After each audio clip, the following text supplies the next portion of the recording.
Extreme Anime Radio.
Konnichiwa, everyone, or should I say konbanwa? No, it's konbanwa because it's after 8 p.m. Welcome to the XAR podcast. This is the official Bri and JR Japan Trip 2026 recap show. I am JR. As per usual, my co-host on the other side of the screen, hanging out with one Comey who can't communicate. It's Mr. Neff Canuck. Hello, sir. Good evening, sir. How are you? I think I've recovered from the jet lag. Let's see if somebody else has. Hello, Bri. Hello. Hello. How are you feeling now? I have recovered from the jet lag, but I still have allergies. Oh, no. Not as bad as they were in Osaka. Yeah. Osaka, she ran into a lot of sneezing and coughing and stuff. And you sort of wrote it out, huh? I did. Mm-hmm. So, but now we're back in terra firma, ready to report on the wonderful things that happened on our trip. We also have joining us because we will likely, as I posted earlier, we're probably not going to have a post-game stream tonight because we're going to be talking so much about the trip. But joining us, we have Shinigami Liz. Hello, Liz. Hello, hello. Oh, and Liz has resubscribed as well. Thank you so much. 507 or something like that. Next time it's going to sound like that song from Ren. 591,000 something minutes. No. If Mika was here, they would tell me the exact lyrics to that song. Seasons of Change, I think, is the name of that song. 600 minutes. Okay, sure. Karam, we invited. I don't know if Karam's going to come in, but she is invited. So yes, we welcome you to the XAR podcast. It's the first podcast of the month of March and probably the only podcast of the month of March, the way things are going here. Although I don't know about next week because next week somebody celebrates a birthday. I don't know what special things we may or may not be doing next week, but that's next week. If you like to follow us, you know the drill. As Neff scratches his chin, gee whiz. Find us on YouTube, Extreme Anime Radio Podcast, or go to xarpodcast.net, and you can listen to the podcast. Now, if you're listening to the podcast, I will disclaim right now, we'll do our best, like we did last year, to describe what we're showing. There's going to be a lot of show and tell, and it may not make a lot of sense if you are watching. Now, we are going to try, we do have some videos queued up. We are going to do our best to try to speak over the videos to see how that works out. I didn't test much with OBS tonight.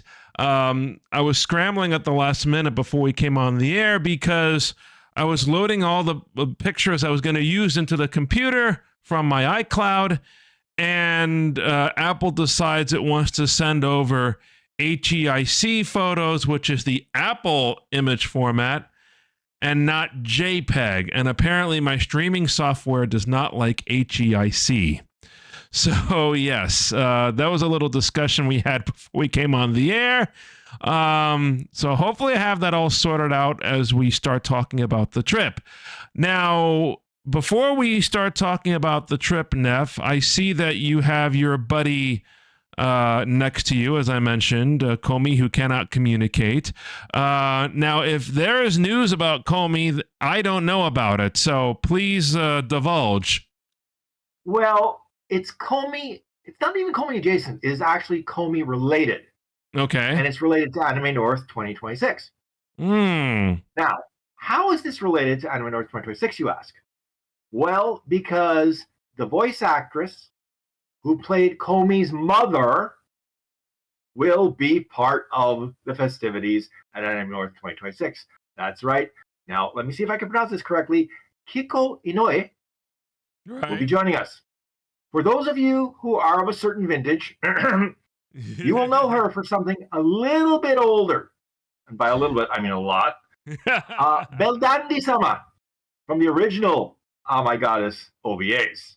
Yes. And that is a long, long time ago, folks. Yeah, there was Bell Dandy was the only person that Keiichi-san could talk about when he started the station back in 2001. That's how far we're going back, folks.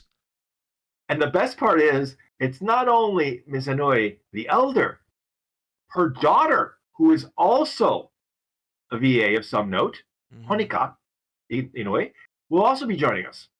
So I said to JR off air, I said, this is something I want to slip out to go see. I don't think I can, because of my responsibilities at charity auction. So my only hope is that, they somehow wrangle her to show up at the charity auction. And I've got to learn how to say Eternally 17 in Japanese, because that's her catchphrase as Comey's mother. Because that's essentially how she behaves, Eternally 17. Yeah, would that be A-N Junanasai? That's probably another phrase. I'm taking the literal translation there. Yeah, unfortunately, let's just say the subtitling on Netflix is not great, but it's better than Crunchyroll. Well, I would have to say the translations, Bri, that we saw in Japan of the anime we watched, I think seemed to be better than what we see on Netflix over here, right? Yeah. Because, we'll divulge that one of the things we did when we had some downtime, a lot of our hotel rooms have built-in Netflix. So I logged into my Netflix account, and of course, if you're in Netflix Japan, you have to get the Japanese Netflix library. It just so happens that one of their titles happens to be on Netflix here in the States, and I'm sure North America, if you will, too. The Apothecary Diaries. We got turned on to it actually on the way to Japan, because Japan Airlines had the entire first season of that anime as part of their in-flight entertainment offerings. Well, that's quite the interesting bit of, thing to throw on there. I mean, I've heard of the show and I'm going, that'd be a little bit interesting on a 13-odd-hour flight. You could theoretically kill the whole first season out in one blow if you wanted to. If you could stay awake that long. But no, we watched most of the first season when we were in Japan, and now we're working on the second season when we have some downtime down here. Highly recommended if you like mystery detective types. Well, think of it in a way, detective sort of in the same arena, if you will, as Phoenix Wright. You have Mao Mao, who is an apothecary in an ancient Chinese era landscape place, and she's called upon to use her senses to determine whether or not somebody is eating something poisonous.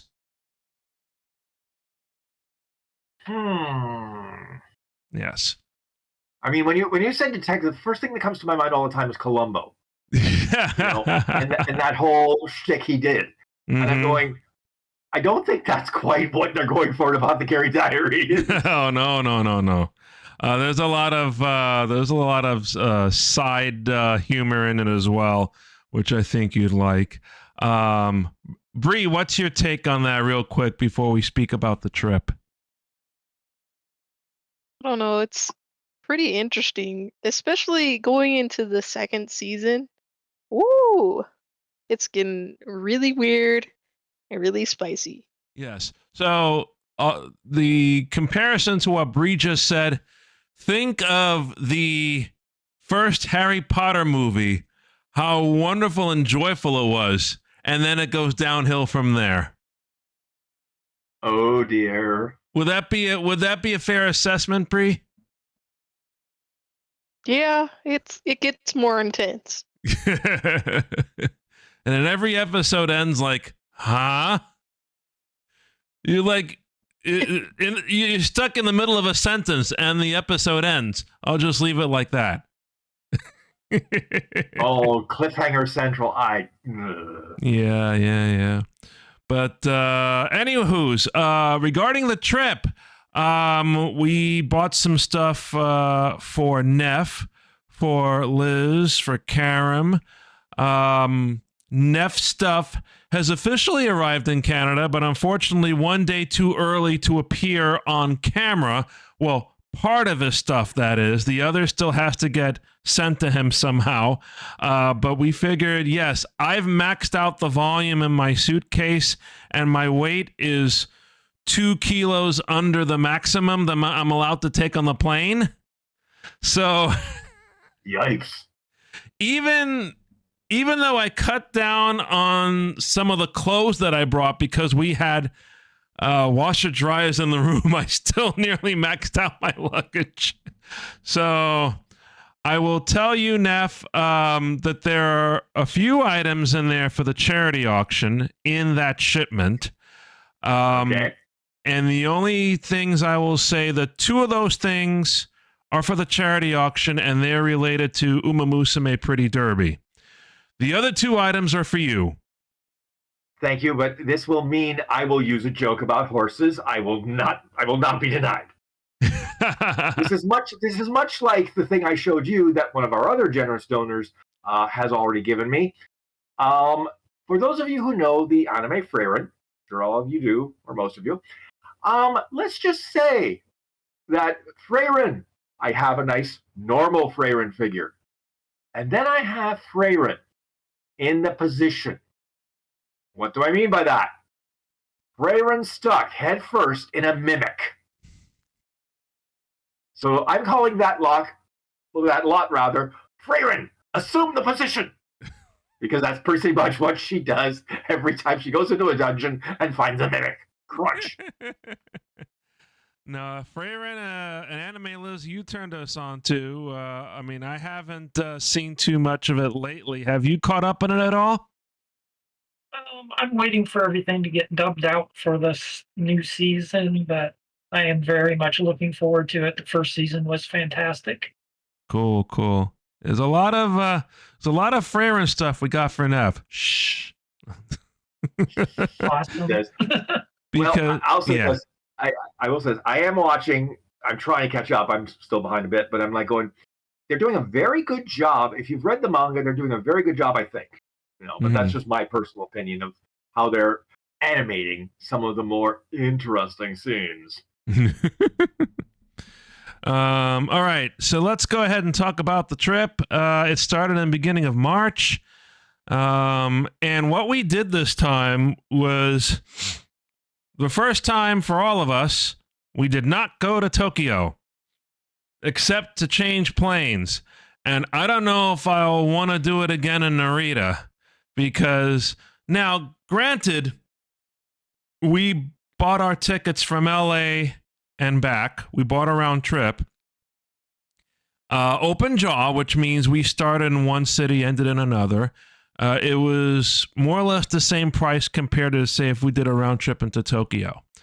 What Japan Airlines and All Nippon, for that matter, like to do lately, they like to offer free domestic connections to people flying to Japan on a round-trip ticket.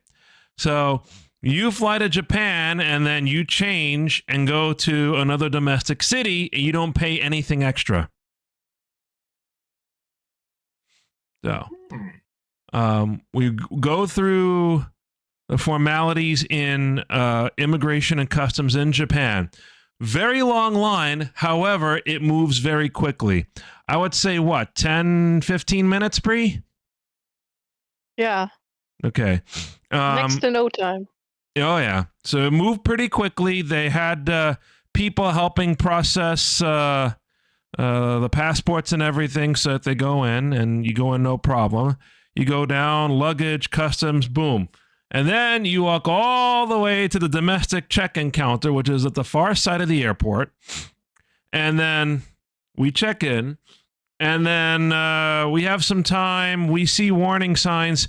If you go through security, there's no restaurants or anything of the sort on the other side of security. Just vending machines and restrooms. Okay. So we go walk around a little bit. We come back to the departure area. Now, for Japanese departures, one interesting thing, and I did it, given my situation, you can bring in beverages through domestic security in Japan, and they'll just inspect it real quick to make sure it's kosher. I had an unopened water bottle that I bought in LA, and they took it out, said, "Is it new?" "Yes." "Okay." And then if it was open, I think they would take like a sample of it or something just to make sure it's actual something you can ingest. But then we go down to the departure lobby, and what do we take? A bus. Yes, we take a bus to our plane.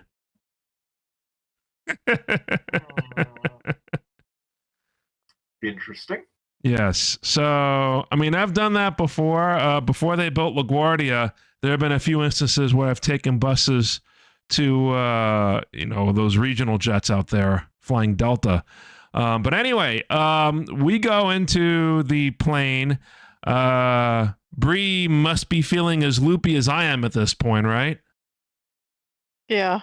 Yeah. So I sit in the edge of the plane. The pushback is pretty much on time. They have the TVs up in the ceiling that come down to show you the safety briefing and then show you some ads during the trip. Yes. Okay, you say that, I'm going, wait a minute. That's one thing Air Canada hasn't started with yet. Don't give them ideas, but like, yow. Yeah. You can just see, wait a minute. I'm watching an ad. Yes. But then we get a cool view, and I'm going to show this here. We're sitting on the right side of the plane, and we get to see Tokyo at night. How about that? Very nice. So there's no way I can point this out on the stream, but you see that little dark space in the middle? So that is the Imperial Palace grounds. So that's where the Emperor of Japan lives. If you look below that area and to the right, you see some tall buildings. Those buildings, that's Tokyo Station. So Tokyo Station's there. If you look to the left of the image, you will see a tower that is orange and yellow. Neff, would you take a guess at what that is? Orange and yellow? Yep, on the left. Tree, could it? No. The Skytree, is it? No, that's before the Skytree. I don't. You know what? I probably would remember it, but it's been like how many years since I've been to Japan? Tokyo Tower. Yes, Tokyo Tower, the infamous thing in anime for many, many years. Yep. And then you see two bright areas up on the left corner, and if I look at my Google Maps, I'm going to try to point out what those are. I want to say, I could be wrong, but I want to say, actually, I'm looking at a map now. Okay, yeah. You see this dark space all the way on the left, flush in the upper left, a little dark area. That is Shinjuku Gyoen Park, which means north of that dark area has got to be Shinjuku. So that cluster of lights up towards the left there is Shinjuku. If you look at the cluster of lights towards the top of the image, that has to be Ikebukuro. So, trying to place those landmarks for you guys. And then if you see on the lower left of the image, that is the Rainbow Bridge. So remember Neff taking the Rainbow Bridge, right? Yeah. So, this is very cool to see. Take a picture, and then I sort of passed out. And next thing I know, we land in Nagoya. So we have a nice little eel dinner. So let me go back to the slideshow and load the next slide. If I can find it. Oh yeah, we follow this on the conveyor belt. Fake fish and sushi on the conveyor belt just to welcome everybody to Nagoya. Looks like something you could eat, right, Liz? Yeah, it looks pretty good. I mean, it looks realistic. There's one thing Japan is good at, it's the fake food, right? So, Yep. but then we have real food, and this is what we had. Tell us about this meal, Bri. This meal that we had some eel bowls. Mm-hmm. Basically, we were roaming around, and I really wanted to get a miso pork bowl, but they wouldn't let us in because it was too late. But this place, they happened to let us in, like, what was it, 15 minutes before they closed? It was like 20 minutes or so before they closed, because we walked a few minutes after we tried the pork place. Yeah. And this is where we settled. It was a recommendation from one of your friends. Yes, my friend Alan Moy recommended this place, which is local to Nagoya, but they also had a branch in Nagoya Airport, so very convenient for us to check out. And very delicious eel, some of the best we've ever had. And then here is the lobby of Nagoya Airport. At night, not a lot of people. After this, it will become crowded. But I love flying into this airport. I also like visiting this airport in general because there's a lot to do here. The airport is basically split into two areas. One side of the airport is international flights, because there are international flights. And in fact, one time I flew into Japan, that was when Delta had direct flights from Detroit to Nagoya. They stopped those, unfortunately. But we landed in the international area. This time we landed in the domestic area, so it's pretty easy to get out. They have a segregated area where you go straight into baggage claim, which is very convenient. And then we spent one night at the airport hotel. So very, very nice. And now, for you, Liz, we have a cat. And a few cats here watching the big cat. That's amazing. So this is a pottery town called Tokoname. Tokoname is very known for pottery stretching hundreds of years, if not more. And this is the lucky cat with his left hand outstretched, beckoning and wishing good luck over the town. So we're standing on a bridge, and it overlooks the main road that leads up into here. And then you very close to the airport, just about a 5-minute train trip. So it's easy to check this out. Not too many tourists either, so it's wonderful to look at. And then you just walk around, and you just see so much history in this place. You see some of the old kilns in here, some of the old houses that still are open and sell their wares. We saw a museum where we bought a few things as well, which I believe is part of the slides here. This is a path which we took as a little bit of a detour. The walk filled with all these pots lined up on one side like a big wall. 100 of them as you go down this corridor here. It's quite interesting to see. And then we go, I take a picture with the lucky cat over here. And then we go into the very ornate walkway, exactly, yeah. And then we go into the store. I ended up taking this picture. I want to say this is maybe sort of like a Love Life character, but it's related to the mascot for Tokoname City. So some kind of character like that. If Mika was here, I'd ask Mika. Mika might have an idea of who this is, but I think I saw something that they would have know a little bit more about. Here's another walk down this corridor here, again lined with some wonderful pots. All the green leaves are already starting to come out with spring in the air. And then we see a hidden Mickey. This homeowner apparently likes Mickey Mouse, so I decided to take a picture of this too.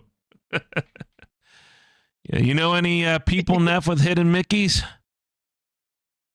No, unless you count the stuff I keep in my fridge to keep it cold. That's the other type of Mickey folk. Not yeah. Bri, what did you think of Tokoname? I thought it was really pretty. It was great that we were pretty much like the only ones walking around at that time, because we were early for the season, honestly. So we rarely ran into anybody. Yeah. So we got to enjoy all the pathways on our own. Yeah, for sure. So again, many pictures I could share from Tokoname and from the whole trip in general, but then we'd be here for a very long time. So, we can move on. Now we can finally enjoy some pork tonkatsu with a side of melon soda, right, Bri? Yes. My favorite. Yep, exactly. So, yeah, this is melon soda that we had with our pork cutlets. Now they have a lot of courses there. This is, again, at the airport. We opted to have the miso cutlets over rice, which is basically what we had, and was quite delicious, right? It was very delicious. Yes, they have bigger courses where they serve you tonkatsu on a big plate so much where you have to they give you a bib to wear when you eat the pork. But no, this is very, very delicious and worth the wait to check it out. And then, of course, we go and we have our green tea ice cream. Well, she has a green tea ice cream. I have a mix of green tea hojicha. And, I mean, I've had matcha ice cream, but not both. Yikes. It was very, very delicious. Bri, yours was too? Yeah, but I really liked yours, the hojicha. Next time, I'm going to get that. There you go. Yeah, I really like this. This is from, the local people who run the shop at the airport, which is quite interesting. It was like a Toei brand shop. Almost, yeah. Mm-hmm. It was, actually. Okay. I mean, you probably know more specifics than I do. Yeah, it was a Toei cafe. Okay. So, Toei, like Toei the company, the movie company? The green tea company. Toei, wait. No, Itoen. Itoen.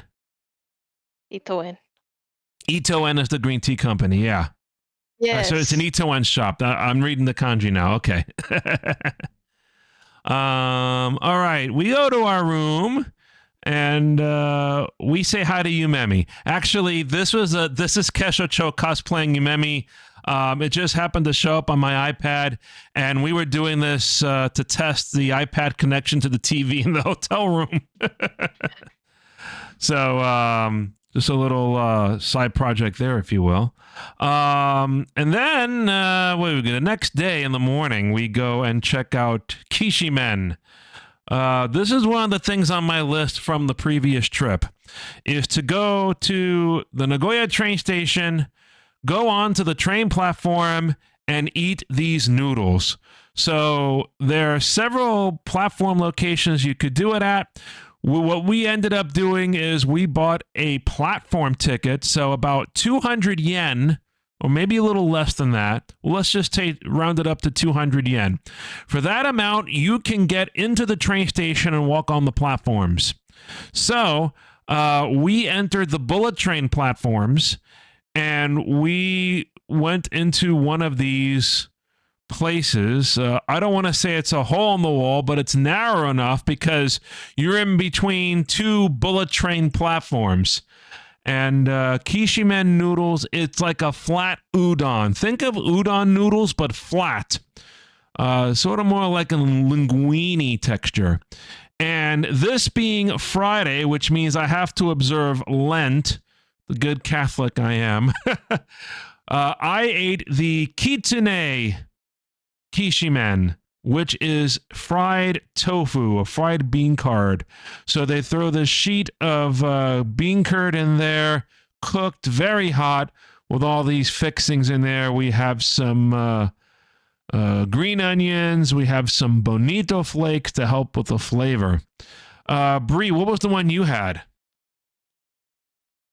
I'm not even 100% sure, but it had beef in it.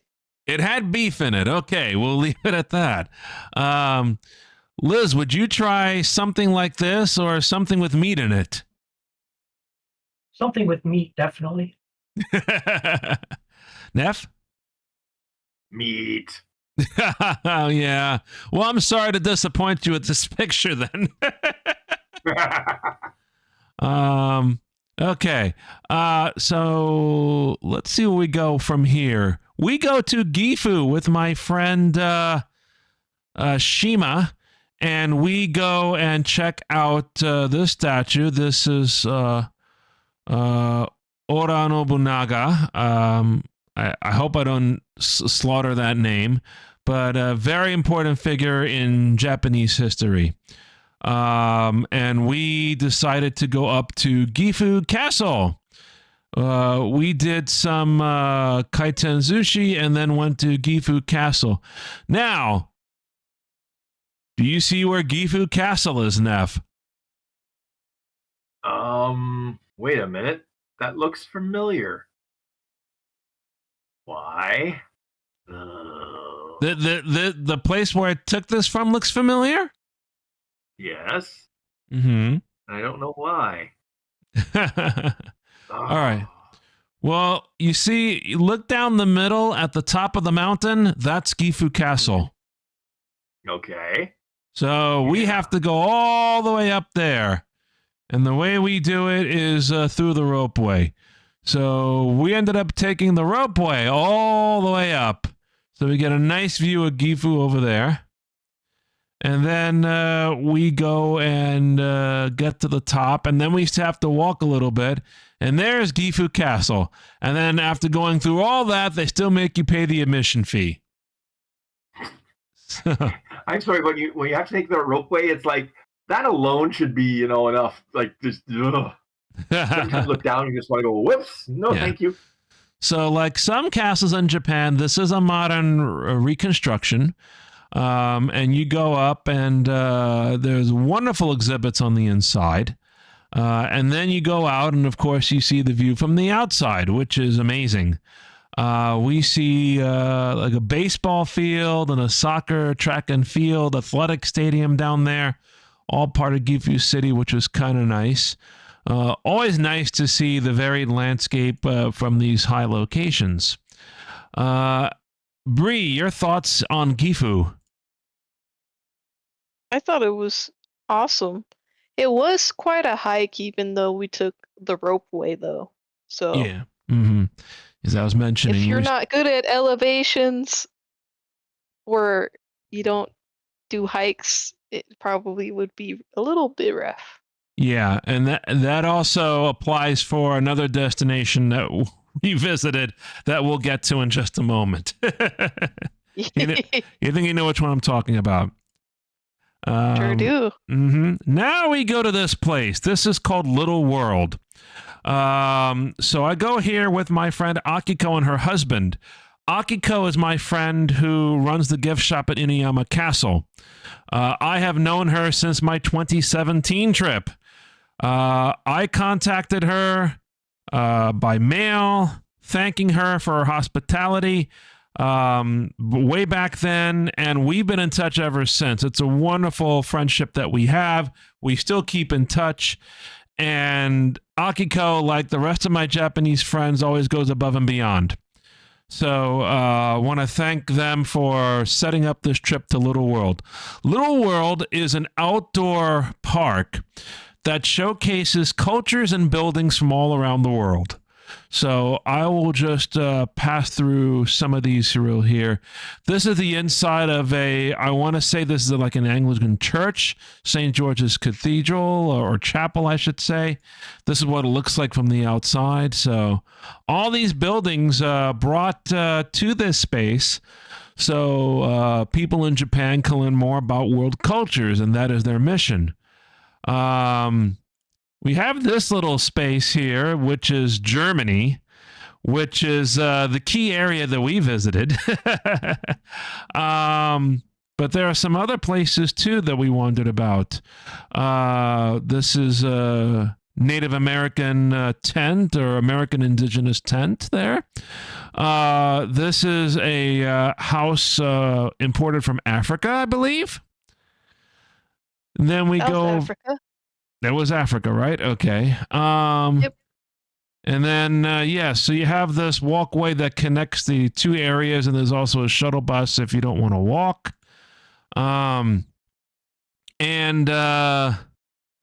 Let's see, there's an indoor museum as well. Very, very beautiful. And I'm going to put us back on camera here, because then we have the special event that happened in the German area. A German-Swiss festival, Neff. Now, I can't show you the picture of the food. Apparently, that might have been one of the pictures that had issues transferring to the computer, unfortunately.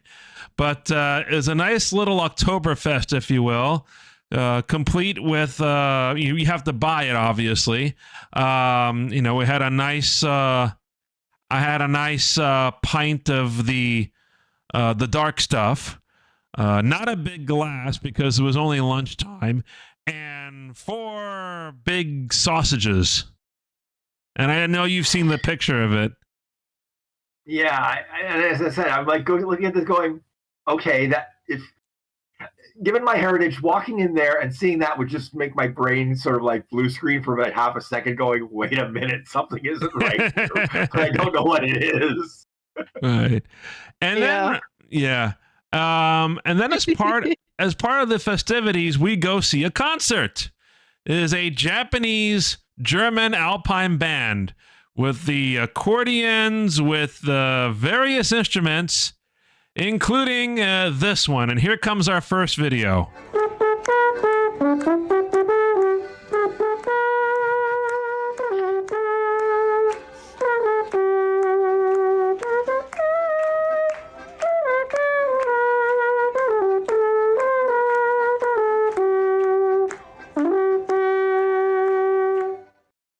Would you invite that person to your next party?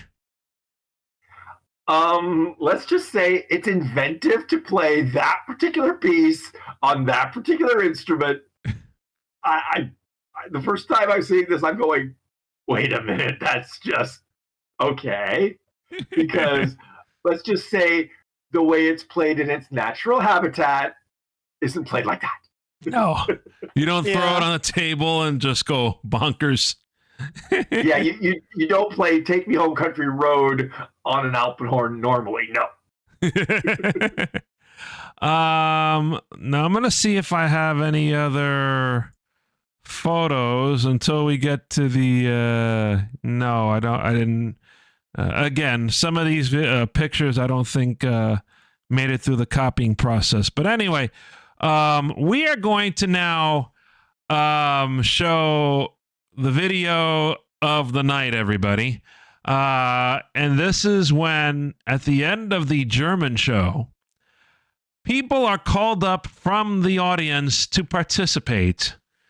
And of course, who was one of those but this guy?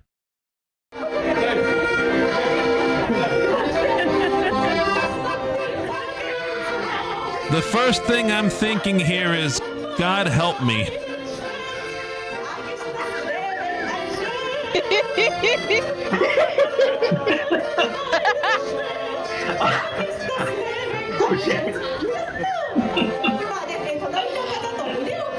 Oh dear. Arm in arm with a Japanese stranger. Would you say, Liz? That is fantastic. I thought it was wonderful. And of course, one of the main performers is there in the edge. Look at like all these people. Now, if this is, I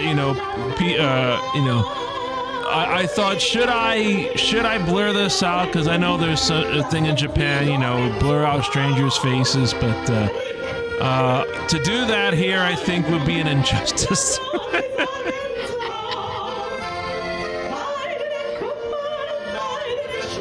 Yes. At least I knew at this point it wasn't just me, so.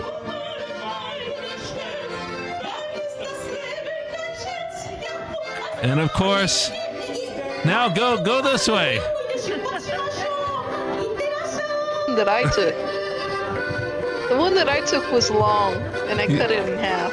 Yeah. This isn't the best part, though. Yeah, I didn't put this one. What was the best part, Bri? Because I don't think I put it in here. I think the best part was the beginning where you're like, me? What do you want me for? Oh boy. Wait, maybe it is Akiko's. This is Akiko's, yeah. It has me in it. Okay. Yeah. She zoomed in too.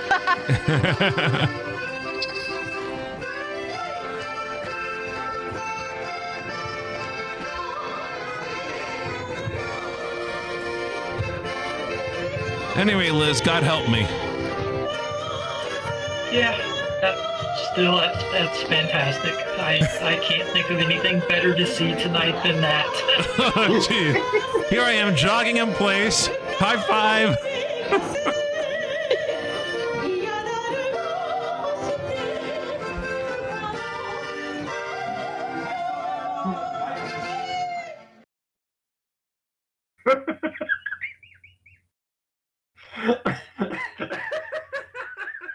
Okay. Now I'm going to ask Neff for his professional opinion. You were enthusiastic. You got into it. But what you got into? Yikes.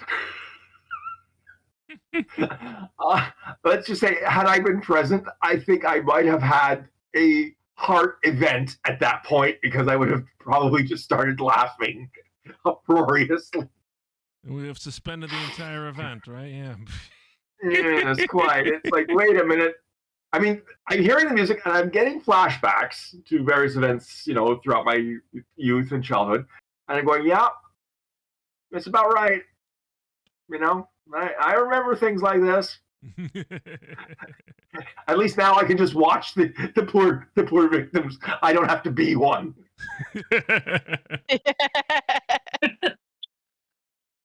Bri, any further thoughts about Little World?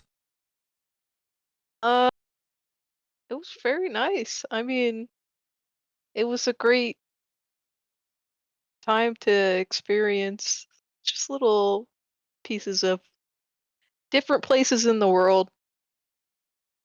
But that was the cherry on top. And JR embarrassing himself was a cherry on top, right? Okay, I'm going to ask this question. I don't know was there a Canada area by any chance? I don't think so, right, Bri? No, No Is North there? America. not necessarily. There was the Native American Yeah, area. Native but American that was indigenous it. area, but yeah, that counts. Yeah, you're right. You're right. Mm. So, let's see. Other than the teepee, yeah.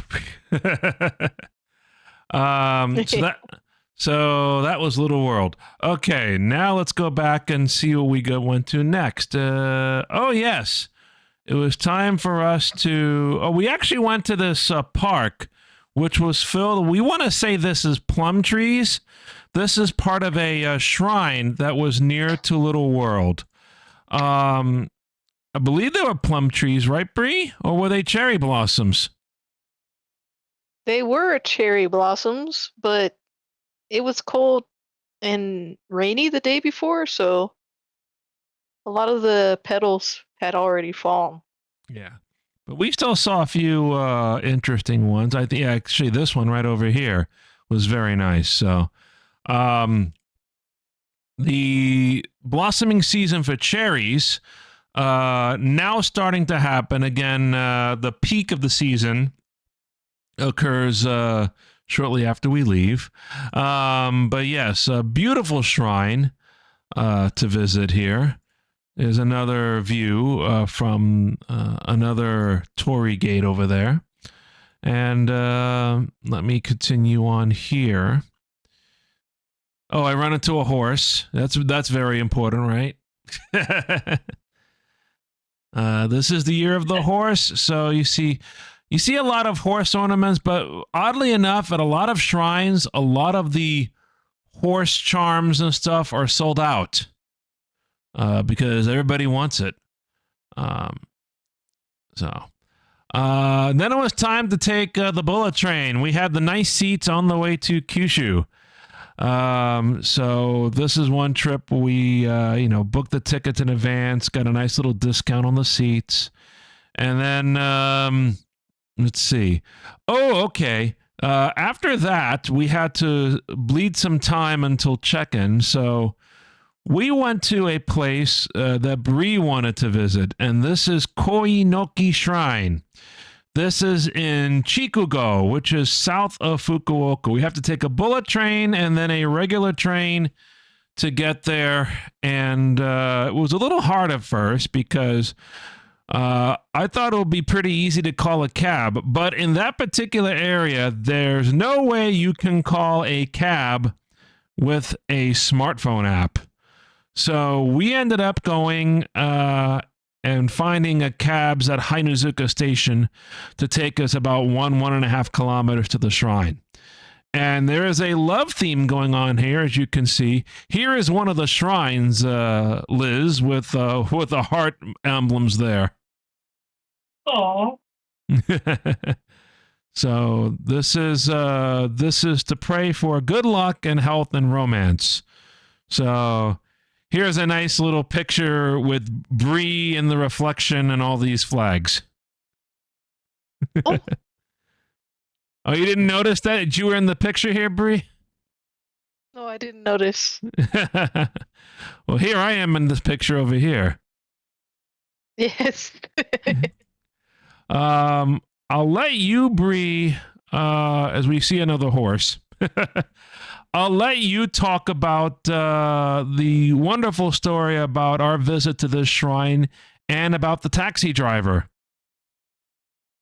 Well, on our adventure to even get there, we had to go to one other station, and from that station, JR had called over a taxi driver, and he was quite nice. He asked us a lot of questions about, where we lived and how long we had been together and stuff like that. Because he knew where we were going. And he was very nice, and he offered to come back to pick us up because we had such trouble getting a taxi just to go there. So we go and we visit this shrine, and we tell them about how much time it would take, because it's a small shrine, but it's a very nice little getaway. Yeah.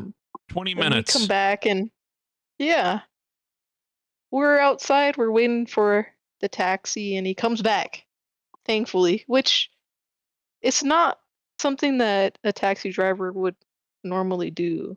They would end up going off somewhere else that is probably a lot more like Pick up a fare, right? advantages to them, Yeah. but he kept his promise, so I love that. Yeah. And remember, in Japan, they don't take gratuities either. So even in that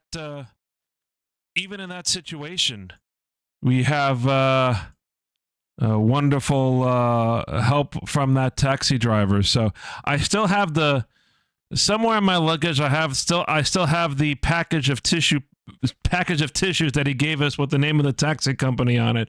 I want to try to leave a review at some other point. Well, I almost forgot about that. Yeah, right. So I really gotta look that up later. And then let's see. Oh yes, we had this typical Japanese Domino's pizza. So what do we have here? We had the American pizza, which is cheese and pepperoni. This is what they call in Japan the quattro, Quattro, how they spell it, and it is 4 different specialty pizzas in one pie. So quarter of the pie is an individual specialty pizza. So we had the American, which is cheese and pepperoni. We had the margarita next to that on the bottom there, which has basil sauce and the cherry tomatoes. And then we had the Domino's Deluxe, which is sort of the equivalent to our Supreme Domino's pizza here. Has all the toppings on it. And then there was one with mayo, Neff. Would you ever try a pizza with mayo? You know what? I've tried pizzas with all sorts of toppings, as you well know. Mayo might be a bridge too far. Maybe. I don't know. Liz, would you try it? I most definitely would not. I am No? not a fan of mayo. No. You're not a fan of mayo in general? Yeah. Gotcha. It's icky. But this one had mayo, and I want to say ham and potatoes, Bri. Yeah. So, we decided to try Uber Eats delivery for the first time. So this is what we got. And it tided us over quite well, actually. It wasn't too bad. So that was our day, the finish of our day there. We move on. The next destination is Kumamoto. Kumamoto Castle. One of the original castles. I want to say one of the original castles, right, Bri? Yeah, so I think there's only like 2 or 3 originals. There are 11 originals. Well, Yeah. mostly intact. Right. Let me see. Let me make sure that Kumamoto's on this list. I think it is. Oh, yeah, there are 12 original castles. Let's see. And they are Hirosaki, Matsumoto, Inuyama, which where Akiko works. Himeji, Maruoka, Hikone, Bichi Matsuyama, Matsue, Marugame, Kochi, Uwajima, and Matsuyama. So Kumamoto is not one of the actual castles, actually. One of the originals. All right, so it does make sense, because I think it was a reconstruction on the inside, wasn't it? They had, like, modern exhibits. Yeah. So, now we'll point out this picture sort of looks incomplete. Now you see part of the stone wall has a cover draped over it, and it's missing. That part of the wall collapsed in an earthquake that happened in Kumamoto quite recently, I want to say. It was... I got to look it up on my phone. 2016? Yeah, 2016. April 2016, magnitude 7 earthquake hits Kumamoto. And so a lot of the Kumamoto castle, the roof gets damaged. Some of the walls here collapse, so that's why there's still one here. They did restore the main keep, as you can see here. There are other buildings, however, that are still under construction as we speak, and it will probably take many years to restore everything over in that area. But we'll give you another close-up here. You see, after the reconstruction and the rehabilitation to the exterior, they did an amazing job. Here's another view from this corner. And then, of course, you go up and check out the view. Now, as you can see, we have a crane here, and that crane is working on some of the area. So that's just a reminder of what happened over here. Here's another view from another location. I think that's looking towards the entrance. So you can see Kumamoto City here. Very mountainous. Kumamoto and a lot of Kyushu, for that matter. Very mountainous area. And here is another view looking from another side. We were blessed with mostly fair weather, although cold weather as well. So it took us a lot of time to adjust, and also we wore our long sleeve shirts every day. We packed short sleeves for no reason, right, Bri? Mostly, yeah. And then we ran into our friend, what's the name of this guy? Kumamon? Yes. Kumamon, the bear, the mascot of Kumamoto. And with that, we check out a ramen stand. Yes, we've had our ramen for the trip now. This is Kumamoto ramen, which is, I had the tonkatsu, which has a very, very light sauce or soup stock compared to many other tonkatsus. Bri, you didn't have this. You had something else, right? Yeah, I had a shoyu ramen. You had the shoyu, which was the salt, right? Yep. Cool. No, the soy sauce is shoyu. I'm sorry. Shio is Still salts. Shoyu is ramen. Shoyu is soy sauce, right? Yeah. So, Yes. so Liz, this is probably something you would want, right? Yeah, I'd go for that. Yeah. This is thick pork slices and all sorts of veggies to bring out the flavor, and also a slab of seaweed there that you'd normally find on like a sushi roll. How about you, Nev? Is this something you dig into? Oh, yeah. Just leave the bowl in front of me and just go away. Yes. One other thing we had here, as you can see in the image as well, glass Coca-Cola bottle. Now that's a blast from the past. Yeah, exactly. Let's see.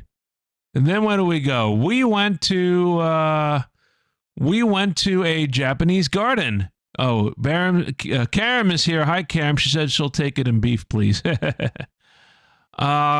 So we went to this place, and I'm gonna have to look up the name of this place here. So let me just check my notes real quick. Kumamoto Suizenji Garden. So Suizenji is the shrine grounds, and we went to check out the Japanese garden, and we had a wonderful visit, and we actually hired a volunteer tour guide to show us around, did a little English tour. Very informative, and we had a wonderful time. So this garden is meant to mimic the old Tokaido Road. I keep talking about the Tokaido Road on various streams. I took the Tokaido Road by train many years back, by local train. Tokaido Shinkansen is the main bullet train line that runs from Tokyo to Kyoto and Osaka, and it lends its name from the name of the historical highway. So this is meant to represent the Tokaido Road. And as you can see, the rock bridge that goes up on the right side there, meant to represent the 53 stations of the Tokaido. And if you see that very, very high mound towards the back, that's meant to represent Mount Fuji. So quite fascinating with that. We had a koi pond hanging out with this bird, and I find it very interesting that they could coexist like that, and one is not the other's lunch. That's what I was thinking. I'm sure that poor bird was fine. The koi weren't going to eat him. No, har. This is Bri purifying herself before entering the shrine, which we're invited to do. And then we went over to pray at the shrine. That evening, we go to this restaurant, which was very delicious, but, didn't sit well with me. Bri, tell us about this restaurant. This restaurant had a specialty dish. It is a type of hot pot called motsunabe. Mm-hmm. And basically, it's a hot pot that has a whole bunch of green onion, a whole bunch of cabbage, and a whole bunch of intestine Yes. in like a miso soup base. Mm. It's really delicious. Right. This is what it looks like after it's been simmering on the pot for a little while. So, I don't know if this is something you guys want to try. The flavor is amazing. Unfortunately, it didn't sit well with me afterwards. So. Yeah. There's a lot of greenery there, I can tell you right now. Yeah.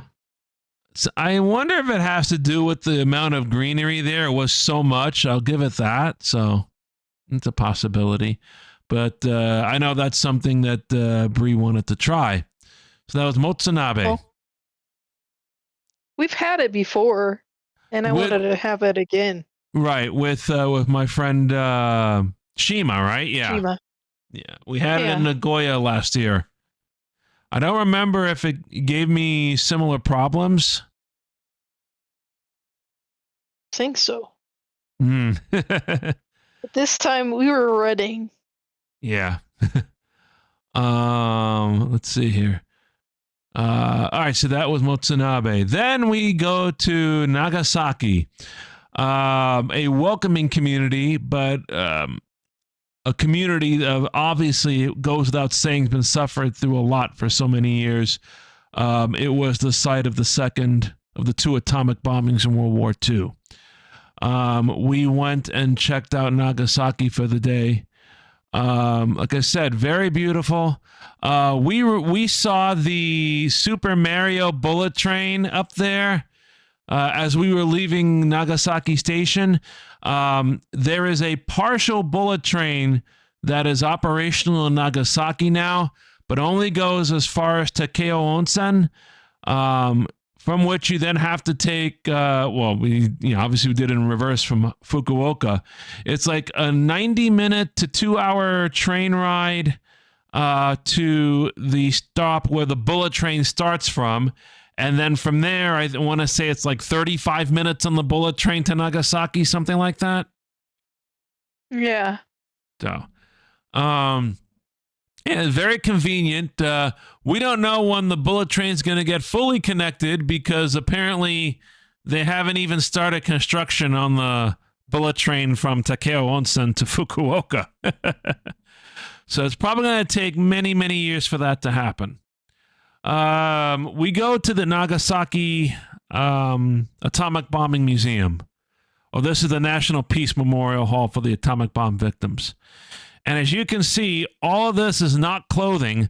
This is all colorful cranes made in memory of what happened and to carry on the legacy of the victims who are spreading about what happened on that horrific day at the end, towards the end of the Second World War. So many amazing cranes that are put together like this, hooked up together, very ornate, beautiful to see. We go through the museum and then we go and check out the rest of the area. So this is the main statue that was built to commemorate, the seeking of peace following what happened. We go visit Urakami Cathedral, which is the seat of the Diocese of Nagasaki. This exterior was damaged after World War II. It was built into a more modern style of the time after World War II, but then they did another project to restore the exterior to how it looked before the bombings took place. No photos allowed inside, but it did allow me to pray, and the priest there was kind enough to give me a blessing. We then go on and walk to this area, and this is the so-called one-legged torii gate. A torii gate usually has two legs. This has only one leg and has been left in this position because it was damaged in the atomic bombing. I think I have another angle of this, as you can see. So yes, you can see half of it standing there. Behind where this photo is taken, they leave there the remnants of what was left of the torii gate as a reminder of what happened. You can also see burn marks from the atomic bombing at the top of the torii gate. You see them sort of coming down from the top there. Those are all bombing burn marks. I found it quite fascinating to see this standing. You see the candles there, in memorial.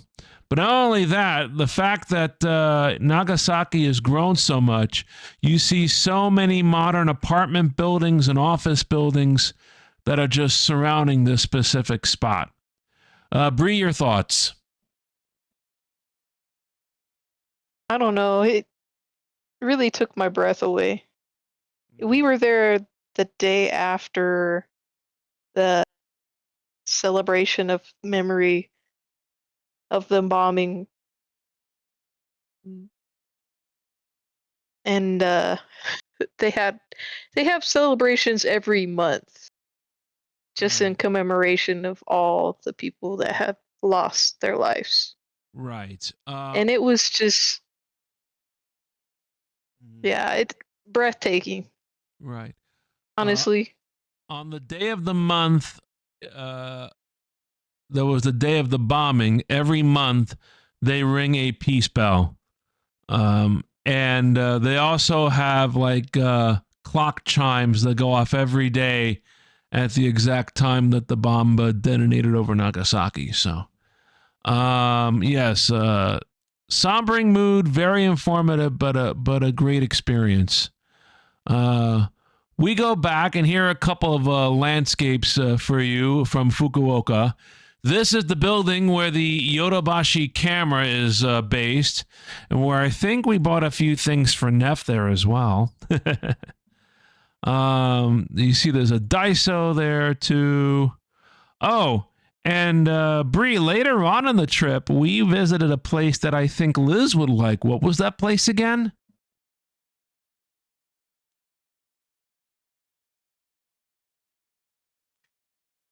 I can't remember. What you put me on the spot for? Oh no, because it just came into my mind right now. It's like that craft store.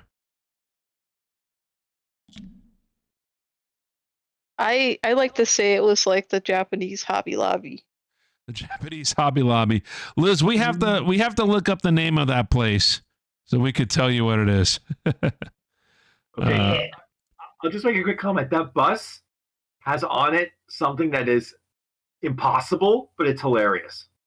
H1O. Yeah, it's like, wait a minute, no, that doesn't work. Hydrogen oxide, no, that's not good. And of course, we have your good old convenience stores. I mean, you can't enjoy Japan without stopping at a convenience store once a day, right? And so we make a stop here for all of our necessities. There are some other locations as well we visited, especially in the Osaka area. We actually went to supermarkets. So it was cool to go to supermarkets and get more of the stuff we like there too. So, then we go to this place. This is Takachiho, the mystical land of myths. If you remember, I appeared on an NHK program about Japan travel called J Trip Plan, which was around like about 10 years ago. And at the start of the program that I was on, the feature was this program. They call it the mystical land of myths. This is natural-made canyons, gorges, if you will, made from the volcanoes of Mount Aso. And yes, this was a day. We had to take a bus here because it is in such a remote area. It's about a 3-hour bus ride. And we had such a wonderful time. I think I'll go ahead here and show the Takachiho video. And we'll see if we could try to talk over it a little bit here. So here we go, walking down all the steps that take us down to the boat rental area, because you can rent rowboats to take you around the gorge. So we're following this group. Here's the tour group. And then we go into the gorge on the boat. Okay, we're rowing. I'm rowing. She's rowing, yes, because, unfortunate for me, Bri has the stronger arms. So Bri was rowing and I was taking the pictures. It took you a moment to row, right? Yeah, I had to figure out how I could row because I'm short. Yeah. and the oars are really long. So I was like, these oars keep on hitting each other. But look at the beauty here, Neff. This is the reflection from the water that hitting the rocks at this time of the day. Very nice. I mean, it's. I'm actually very surprised how well it does reflect. Yeah. Because I'm thinking, back around these parts, I'm going, nope, water would be that clean. Not on a prayer. Oh. Now, I brought the audio down, but I'm here giving Bri directions so she knows where everything is. See if I can hear it. You gotta be. Unless I turn. You keep having to turn, and I'm going, I wouldn't want to try to roll like that even if I could. See, I keep on looking back. Yeah. You're in this tiny little water road and there's a whole bunch of boats around. It got hard at points. Yeah. It's inevitable you'll probably get in contact with the boat if you try this. Water! Uh-oh. You're taking out of water! Help! Oh, Bri's really struggling now with that one oar. Oops. No, that was actually because I think we were in contact with a boat at that time. We were right by a boat, and they bumped into us. Yeah. And so here's one of the nature-made waterfalls that goes into the gorge.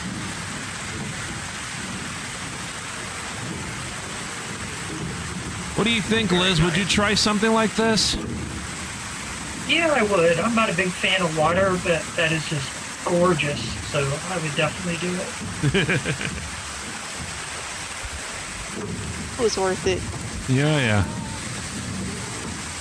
So we took a tour. They have options. You can book it with or without a boat ride, and you can book it with different options for transportation.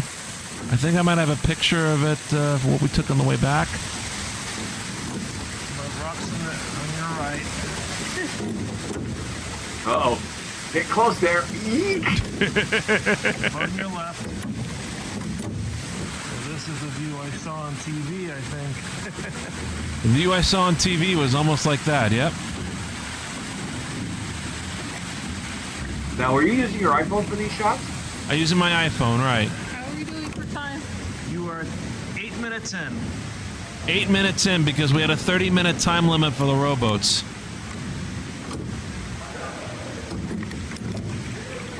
So you have to figure out how far you can go and then have to come back in. Right. Well, it's not too far you can row, to be honest, so it wasn't that bad. And the rope limit is over there, as you can see.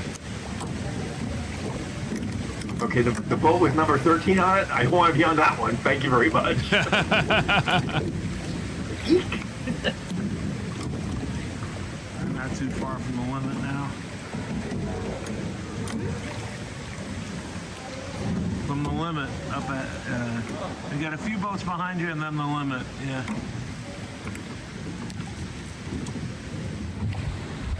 This is us after turning around.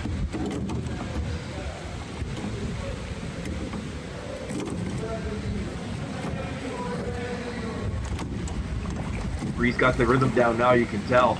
Yeah.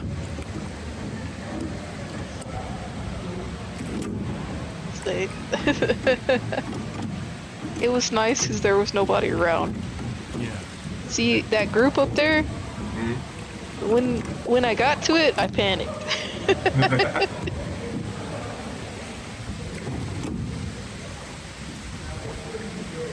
of these natural formations you can see up there.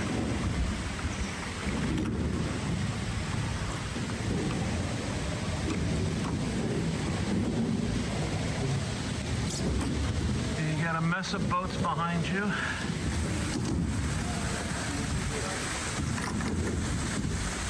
The water's almost hitting the lens there.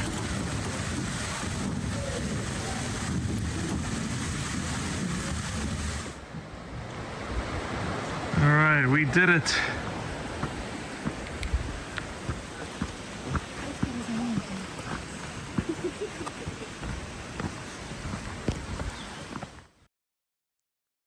Takachiho. Gesundheit. Oh, gee. Oh. There we go. Now, I will preface, if you want to visit Takachiho one day, you have to, boy, it's a lot of walking. A lot of walk to go down into the gorge. More importantly, though, a long walk to go back up, especially when you have to go back to a tour bus. And I literally collapsed at one point from tripping because I was huffing and puffing, trying my best to go back up there as quickly as possible.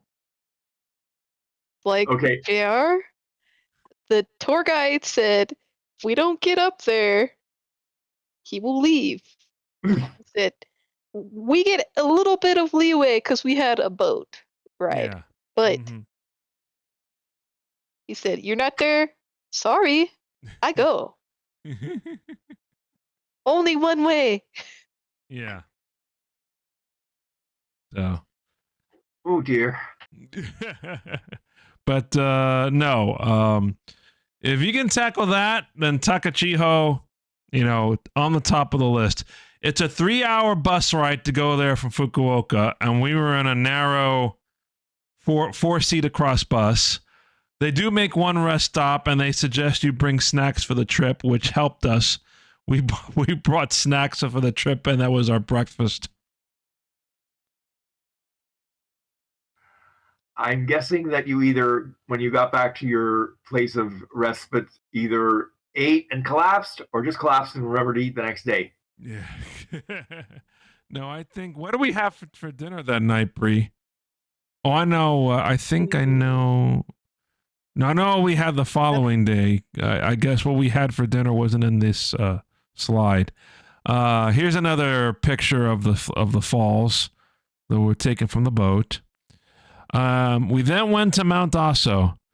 Now, the tour advertised that we could go up to the crater of Mount Aso, but we did not. This is as far as we could go.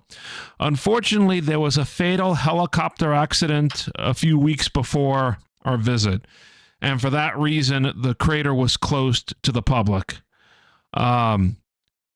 So this is as far as we could go. Even so, though, we could see, the smoke billowing and emanating from this. This is a shrine that is up in Mount Aso, and you're driving way, way up in elevation. You're up several thousand feet.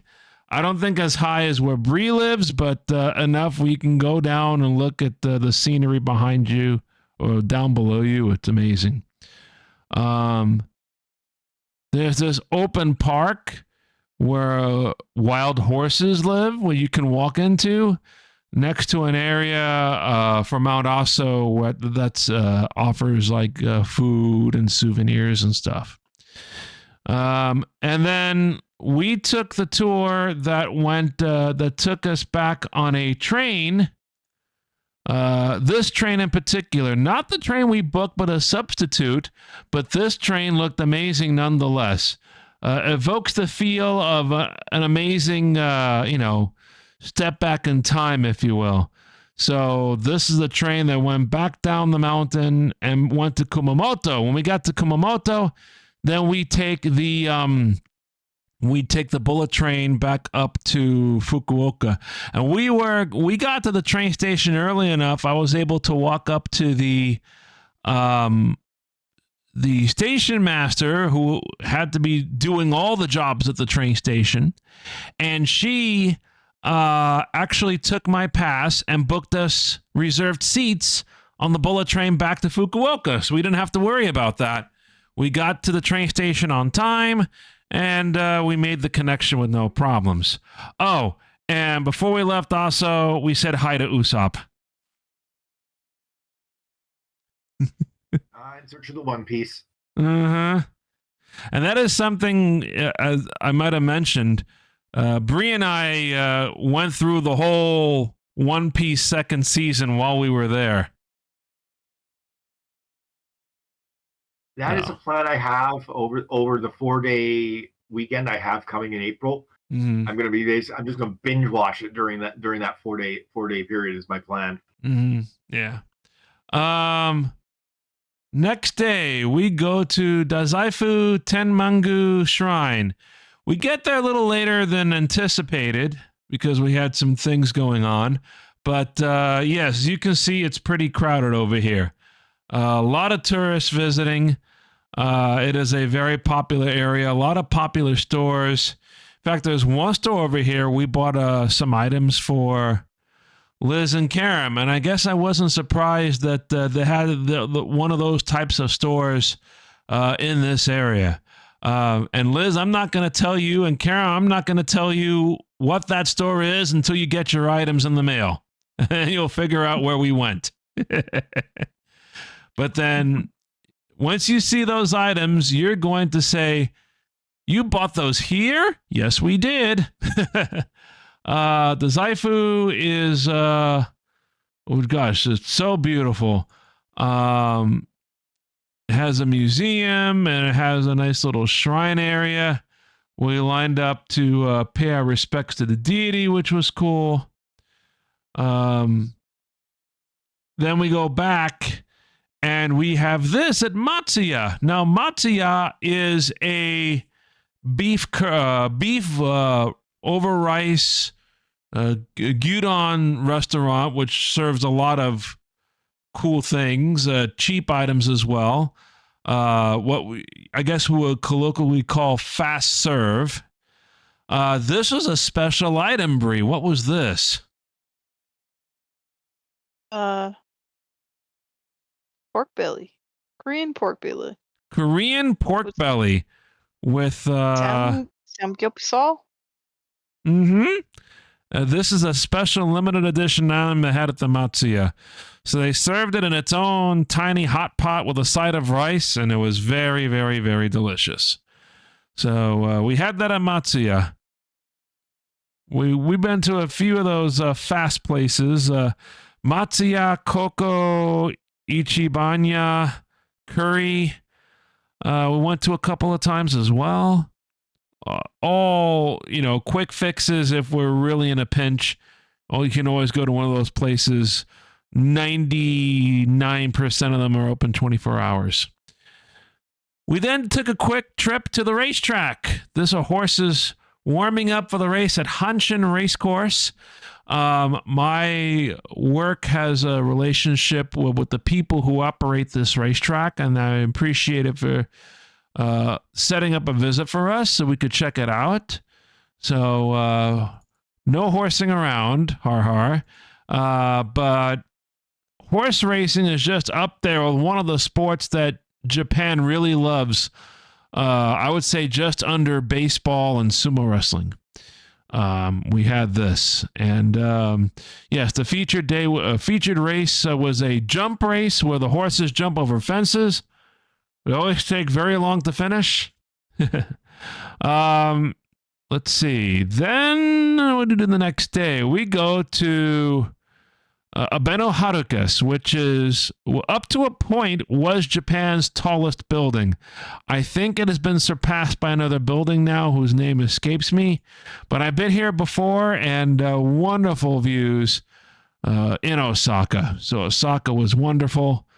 Had a great time there. Here's another view. And here is a view at night of Yorobashi Umeda, which looks very familiar. We almost got lost trying to navigate to a certain location, but then we remembered, well, this is the exact same area we stayed in last year, so we kind of figured out how to get around once we got to a specific spot, which was very, very cool. Now, I'm going to put us back on camera real quick, because something I didn't put here, Neff, was our ride on the One Piece bullet train, which was something I was looking forward to. It's a scheduled train, and a One Piece livery has One Piece announcements as well. And you could take it and have a nice leisurely trip to our destination. Well, I think our trip was a little too leisurely, because about 10 or 15 minutes after we left Fukuoka, the power cut out, and we coasted to a stop in a tunnel where we stayed for about 2 hours. That does not sound like a lot of fun. No. So here's what happened. The train ahead of us at Kokura Station in Kitakyushu, somebody spotted that a piece of vinyl had gotten onto the pantograph, which is the equipment that connects to the overhead wires and supplies power to all the trains. Ooh. So when they found that, they cut off power to everything. Well, And yeah, because you have to get that piece off in order to make sure everything works. So we were stuck not moving for 2 hours. So wait a minute. You had to get off the One Piece to get off the One Piece train. No, we didn't get off the One Piece train. We stayed on the One Piece train for 2 hours in a tunnel. Well, no, I'm saying you got the One Piece off the wire, yeah. so you get off the One Piece train eventually. Yeah, we did. We were about 2 hours late getting into Okayama after they started running the trains, and I'm trying to interpret all the information that they're saying over the loudspeakers. Now, while we're stopped, they run a translation computer to provide information in English and Korean and Chinese. But then when the trains start running again and they announce the extra services that they're making up, I'm like, what are we going to do? Bri, how are you feeling at this moment? Well, I didn't know what to do, honestly, because I barely had any information, too. Mm-hmm. And I was just like, well, we only have one stop to get off anyway, because we Right. have to switch trains. We have to switch trains regardless because the train was going to terminate before Osaka in a city called Okayama. So we ended up getting off and standing on the platform for about 30 minutes because I knew, looking at the departure boards, that at some point there was going to be a train that came along that was starting at Okayama and heading towards Tokyo. And I knew that they had 5 cars of unreserved seats. So I'm like, Bri, let's walk down the platform this way. Very crowded platform.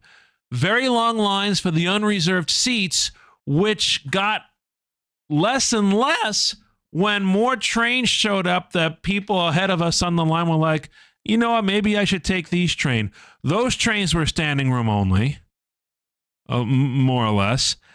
We get on with like the second or third people or group of people to get onto the train that finally arrives that starts in Okayama, and we get in right away, snacks, the first seats we could find, and we're in actual seats instead of standing, which I think was a good thing for us. Yes. So I think we ended up arriving in our hotel in Osaka 3 hours later than we wanted, but the fact of the matter is we arrived in one piece. Har, har, har, har, har. Yeah. Okay, I knew he was going to use the joke at some point. And I figured that there was a point he was going to use it, and he did. Now, like I said, not so much kudos after the trains are back up and running again to fill us in on the other departures, but kudos do go out to the train crew. After we stopped, the conductor was running down the cab asking if people were okay, and he did that a few times. And then eventually some staff miraculously show up on the train. I don't know how. And then they break out the supply of 7-year shelf life water bottles. The good news is they had the 7-year shelf life water bottles. The bad news is probably what they tasted like. Yeah. I didn't try. I know Bri had a sip, right? It tasted okay, I right? drank mine. You drank it? It tasted just fine. It was just like tap water. Right. So, not too bad, but like I said, we made it through. And that takes care of my One Piece experience. If I ever go to Japan again in the future, hopefully I'll have a better time riding the One Piece train or, something similar. We're going to move on here. Okay. We had to fill time in Osaka before we went to the sumo tournament. So we went to Sumiyoshi Taisha, which is a shrine south of Osaka. It's actually on the way to Osaka Kansai Airport. Not very busy. Not a lot of people here, which was kind of cool. Also was cool was the fact that we had this wonderful lacquered-looking bridge that goes over one of the canals in the area there. Kind of cool to see. There are multiple shrine buildings here, so you can pray in front of each one of them if you wanted to.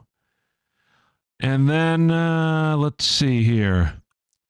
Around this bend, I guess these are like sponsored banners and stuff. Around this bend, there is a cat shrine. And in this cat shrine, you can buy lucky cat items. So I bought a lucky cat item. And then we go down, sit on a bench so that we can try a sample of this ginger tea. The ginger tea was very good. And I mentioned to Bri, for her allergies that were starting to kick up, I think this would have been a good drink to help her out. And it helped you out in a way, didn't it? Yeah, it did. So Helped me clear out some stuff. yes. But then we sit down, Bri, and this is what happens. Okay, surprise.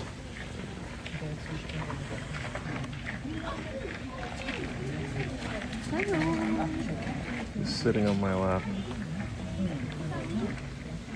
This cat just appears randomly and sits on my lap. You can hear it purring. Who should we name this cat? Sumi? Sumi-nyan? Sumi-nyan. Sumi-nyan, eh?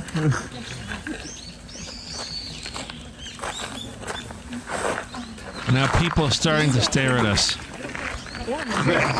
They're like, wait a minute, why'd you bring Sumi-nyan desu. More like, how did you get the cat in your lap? Or how is the cat staying long enough for you to pet it? It had no tag on it anyway, so I don't know if it was stray. It was too soft to be a complete stray, you know? Yeah. It had to be a shrine cat. Well taken care of. Say that again, I'm recording. I'm never gonna get to go. Sorry. I've been obtained by cat. I've been obtained by cat. There we go. Cat's like, I'm not sure about that. Yeah, right? I am trying Neko.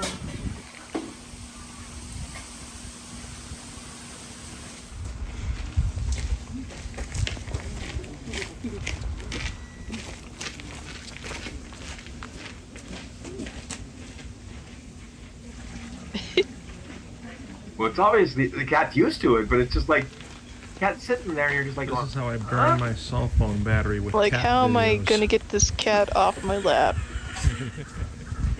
I've been here for 15 minutes. Yeah, it's that long. Okay. 割れましたか? I try. I'm gonna try and shift the cat over. Okay. Okay.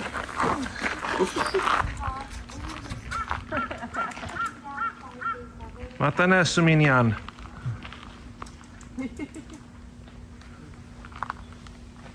My luck! Sumi-nyan. That's what we're calling the cat. I don't know. I would give it Nyan stop because it stopped everything. Nobody was moving. That cat sat, and that was the end of that. Nobody's moving after that. Nyan stop. Let's see. We're going to continue on here because we have a few more things and we're running out of time. So I'll try to be as quick as I can here.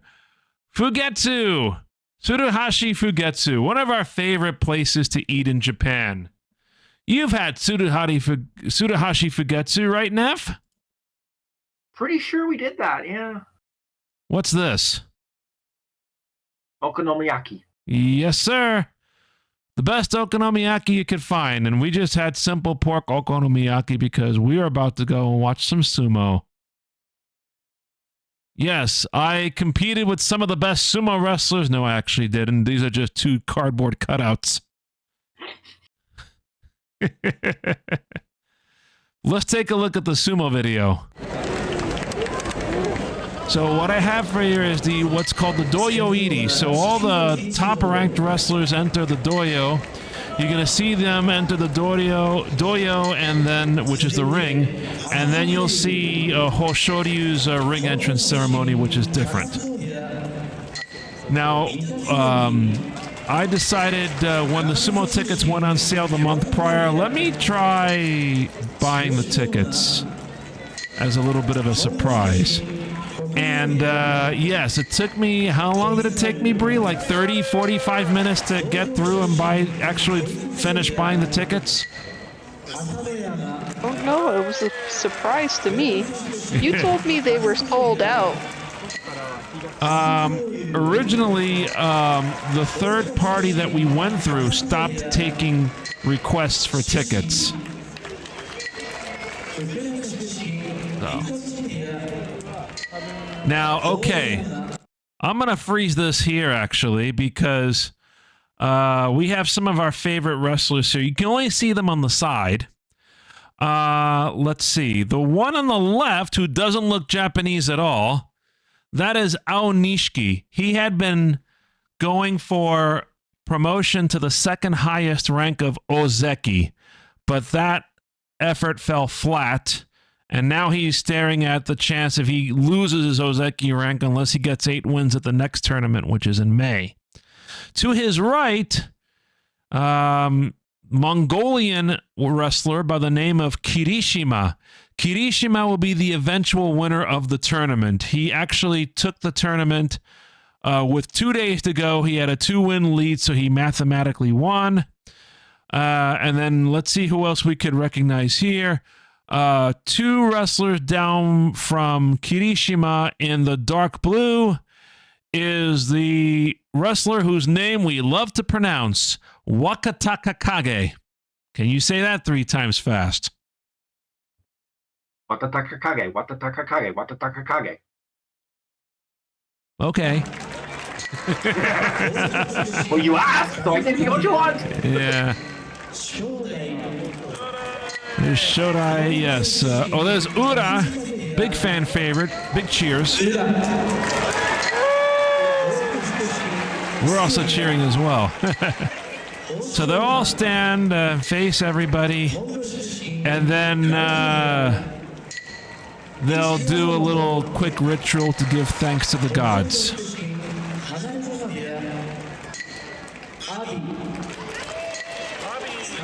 Abi was his first day of return following an injury at the beginning of the tournament.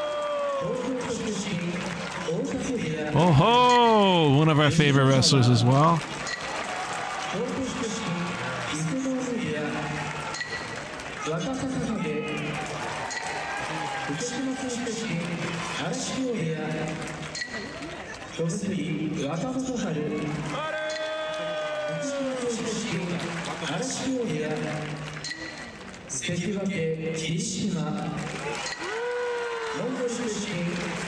And now you'll see them do their little ritual here. And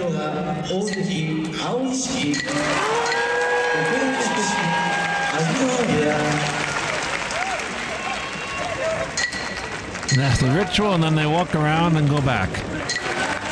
Now you're going to see Hoshoryu's Doyoiri. So you have, in the white there, you have the guy with the clapper sticks. That is the Yobidashi, or the usher.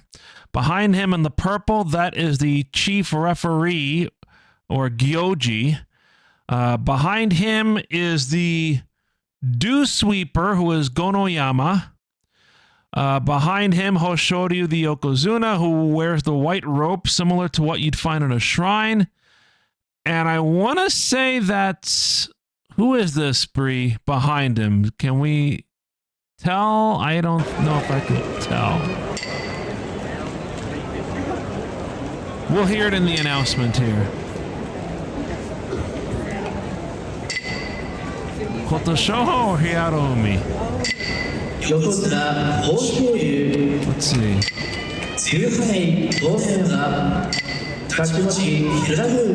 Hiarumi, yep. Alright, so Hoshoryu claps to purify himself in a way.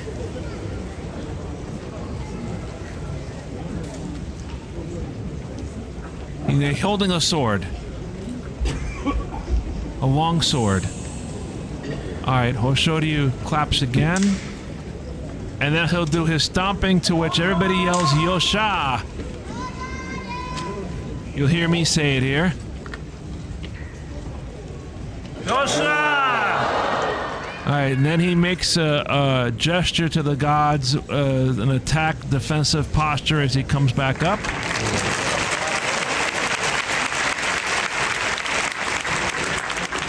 Yosha! One more stomp.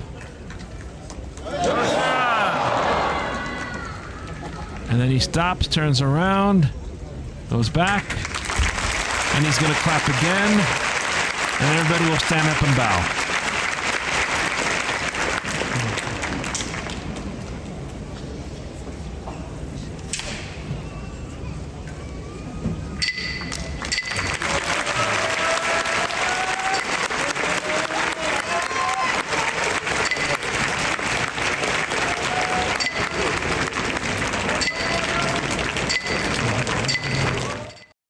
So that was our visit to Sumo.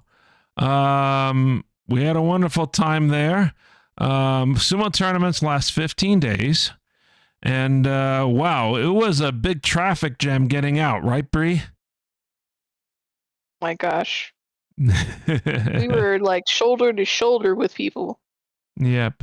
So like sardines. Yes. So what do? We try to escape, and we find this place. And Bri finds this place because of the pictures on the outdoor entrance. It is yakitori. Cool. So yakitori, grilled skewers. This is the interior. I just figured I'd take a picture of that. Lots of wonderful nibbles to have here. They had chicken, pork, mostly chicken, but you have chicken skin and different parts of the chicken as well. So then we went down to Namba, and then on the last day we went to Kyoto. We went to the Gekkeikan Sake Museum. Then we went to Byodo-in. We had some wonderful memories there. Checking out this temple in the middle of a great lake. If you had time and you paid more money, you could go in and actually take a look at the relics there. But yes, and then that sort of wrapped things up. And that was our ticket home. On the way, before we got to the airport, we had to kill some time. So what we actually did was that we went to Osaka, to Dotonbori, where the Running Man is. And we made like Goromajima in Yakuza, and we went to one of the popular restaurants that is actually featured in the Yakuza game, Kani Doraku. Very nice. So Kani Doraku, unfortunately, I guess those were some of the pictures that didn't make it to the last minute transfer. But Kani Doraku is something that specializes in crab. Very expensive courses and very popular. You usually need to make a reservation. But we lucked out because we ended up getting to that area. It's like a sub section of the main restaurant, like an annex, if you will. And it was 11:30. It just opened for the day. We walked in with no reservation. And we had the cheapest lunch course we could have, which came out to about $25 US. Nice.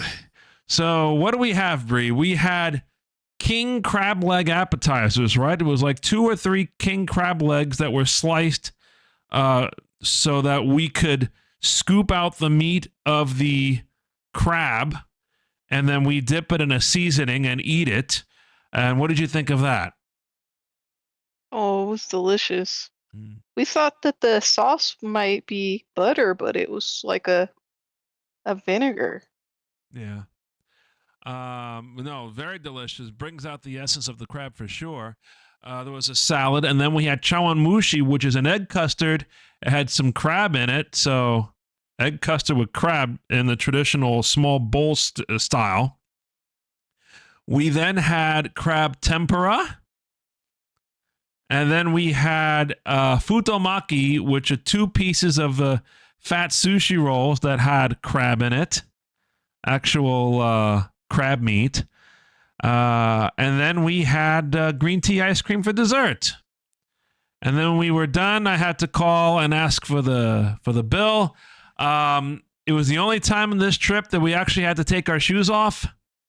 So because the location where you sit is on a tatami mat in a private room. So we had to go there. But yes, lunch courses are reasonably priced. If you go for dinner, you expect to pay a lot more. Then you're looking at, you can buy stuff a la carte, but then you're also looking at set courses that are elaborate enough that they go up to 10,000, 20,000, 30,000 yen. So, I would like to speak more about it, but unfortunately, we've come up to the end of the. Our 2 hours are up here. Unfortunately, we have so much time talking, Bri, about Japan. Is there anything else you'd like to add aside from what we've talked about tonight?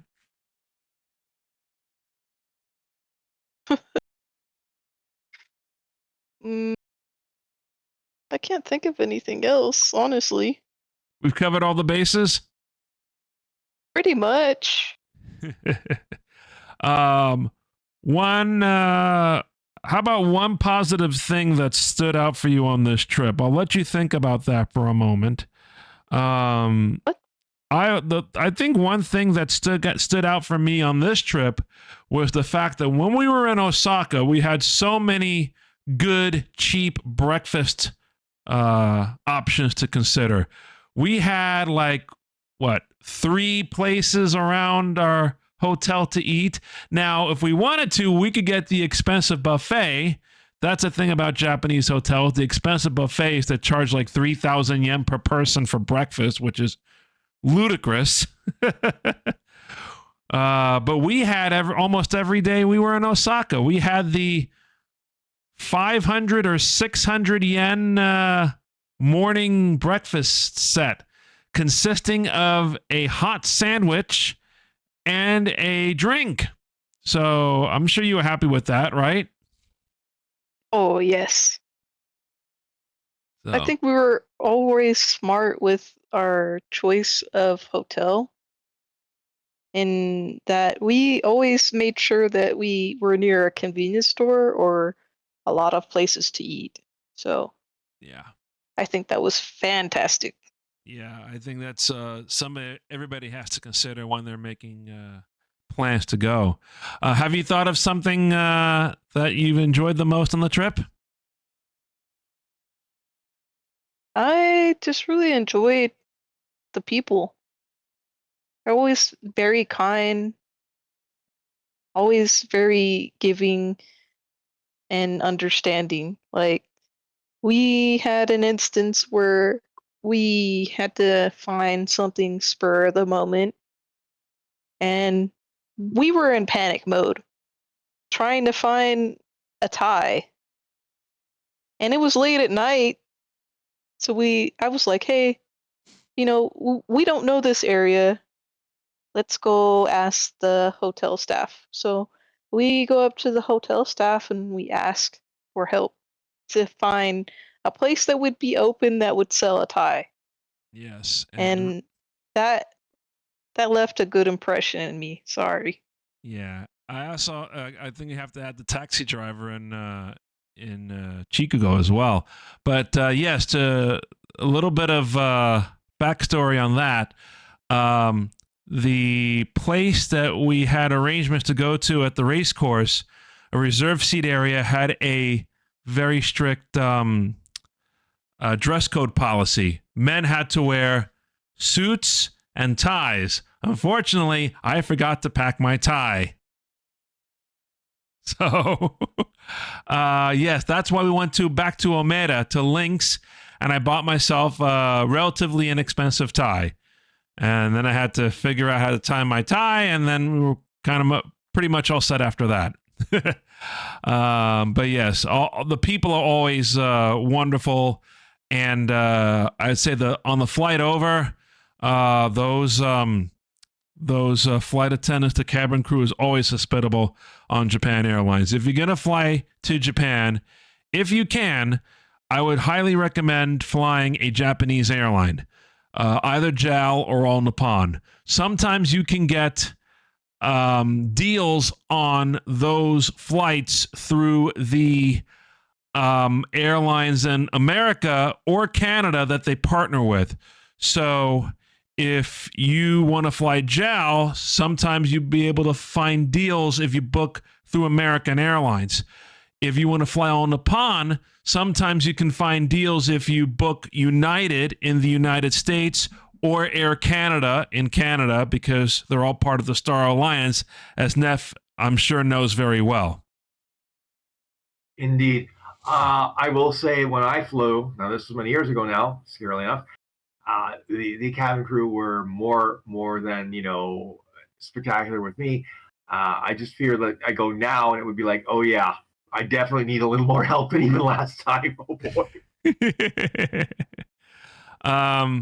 Neff, do you have any comments or questions about anything we talked about tonight? Now, you mentioned the sake museum at one point, and I was wondering, Oh, is this yes. a place where you could actually, partake? Yes, let me go back. I did load some photos which I had skipped for time. But yes, here's the Gekkeikan Sake Museum, just outside of Kyoto. And here is you have a wonderful amount of sake brands that Gekkeikan has made. This particular exhibit here shows you the sake that was served at the last 3 I want to say emperor accessions. The last 3 occasions somebody became the emperor. So I want to say on the left, Emperor Showa, or aka Hirohito, when he became emperor. In the middle was, I think, the late 80s or early 90s, around the time when Akihito became emperor. And then just a few years ago, after Akihito retired, his son Naruhito became the emperor. And the bottle used for that is on the right side there. So it's cool to see them update this exhibit in recent times. And yes, some of the more modern brands that you would find of Gekkeikan Neff are right there. So do any of these labels look familiar to you? The blue one, the small blue one, I think, is something I can get locally. That does look familiar. Ooh. Is that so? Well, Bri, I guess we have to go back to Canada. Let's go. Because this is the one that we sampled. You're talking about the one with the number 5 on it, right? Yes. Okay. That is 5% alcohol. So it's more like a little bit of a sweet drink, but it's still considered sake.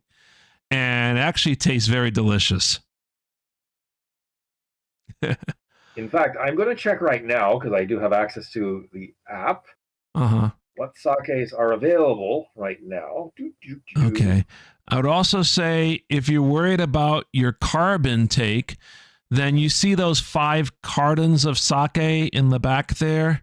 The one on the right has no carbs. Interesting.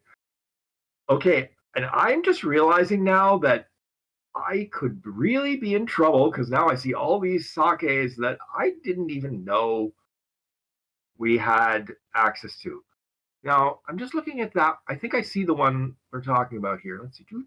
Nope, that's not that one. It's one that's suspiciously close. At least the design of the bottle. And I'm like, wait a minute. Okay.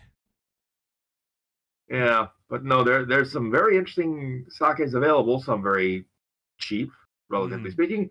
Others, holy moly. Right. But the inexpensive variety, the one that they sell in like the bottles that have like the blue and red label on it, that's what made Gekkeikan very popular. The fact that they mass produced something like that with no preservatives, and they were one of very few of the sake brewers who survived in that area. Several hundred years back, there were dozens of brewers there. None of them could really get it right like Gekkeikan and a very few others. So that's why the brand very much stands out today. So it's, anytime you see Gekkeikan, I would strongly suggest picking one up. You'll always be set with one of those.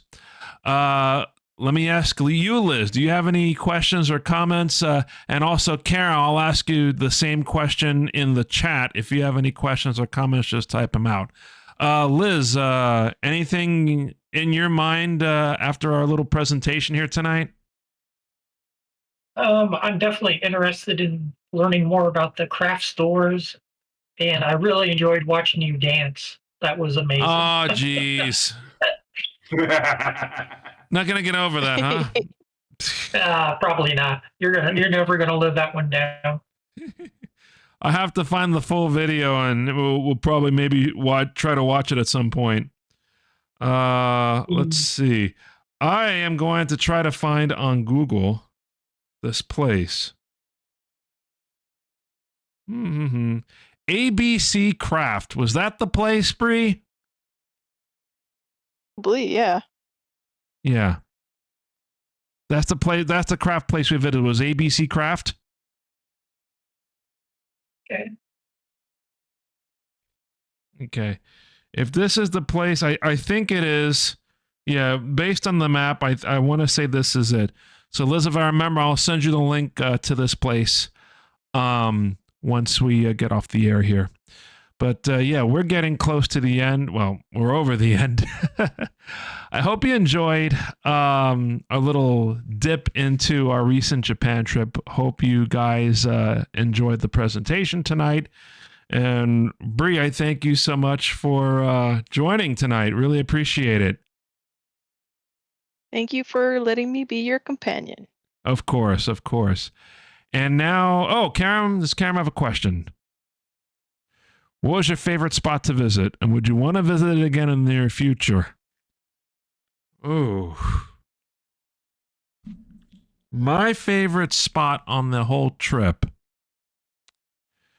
Ooh. Well, if I had more time, I'd definitely like to visit Little World again.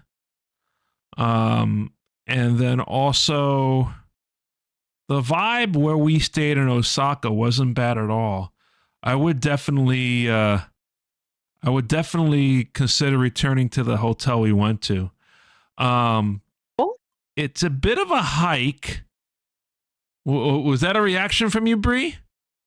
Yeah, I thought you liked the other hotel that we were in last time more. Or rather the area that we were in last time. The area was good. The fact that the area we stayed in was not too bad.